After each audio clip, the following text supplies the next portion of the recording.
The US government is facing a potential shutdown after the House of Representatives rejected a hastily assembled plan ordered by President-elect Donald J. Trump to keep federal funding flowing on Thursday.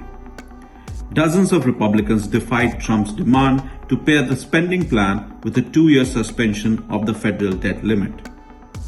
The vote ended with 174 in favor and 235 against, which included 38 Republicans voting against the measure and 2 Democrats voting in favor. Democrats expressed frustration and anger after Trump undermined a bipartisan agreement, leaving Republicans scrambling to find a backup plan in response to the president-elect's last-minute spending demands.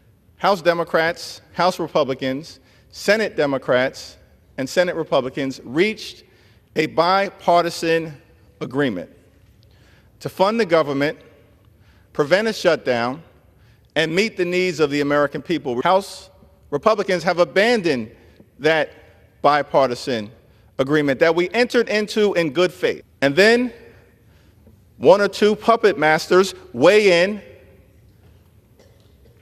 and the extreme MAGA Republicans decide to do the bidding of the wealthy, the well-off, the well-connected, millionaires and billionaires, not working-class people.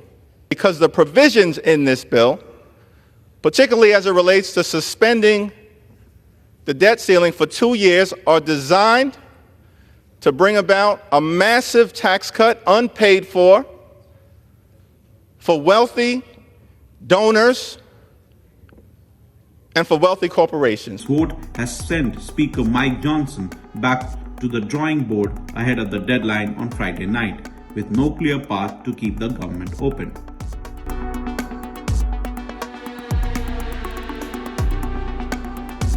A government shutdown occurs when Congress fails to pass a spending bill to fund federal agencies.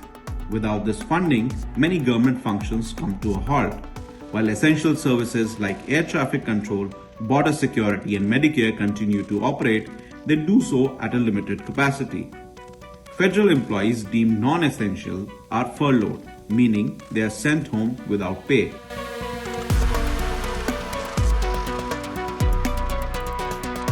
This failure underscores the deep division within the Republican Party and the significant influence of President-elect Donald Trump, who demanded last-minute changes to include a debt ceiling suspension. Trump described the proposal as a very good deal on social media, urging lawmakers to support it. However, conservative members from his own party opposed raising the debt limit, arguing that it would lead to unchecked government spending.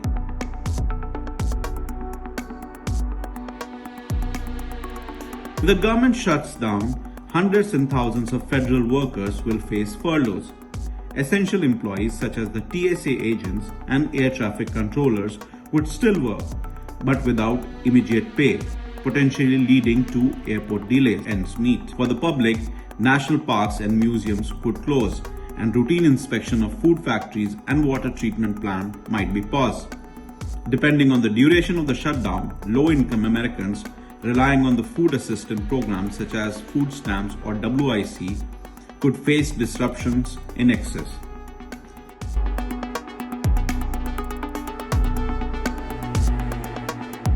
The economic consequences of a shutdown can be significant. Businesses tied to federal contracts may experience delays, consumer confidence could decrease, and overall economy might suffer. The last major shutdown in 2018 affected over 800,000 workers and lasted 34 days, leading to a backlog in public services and straining the economy.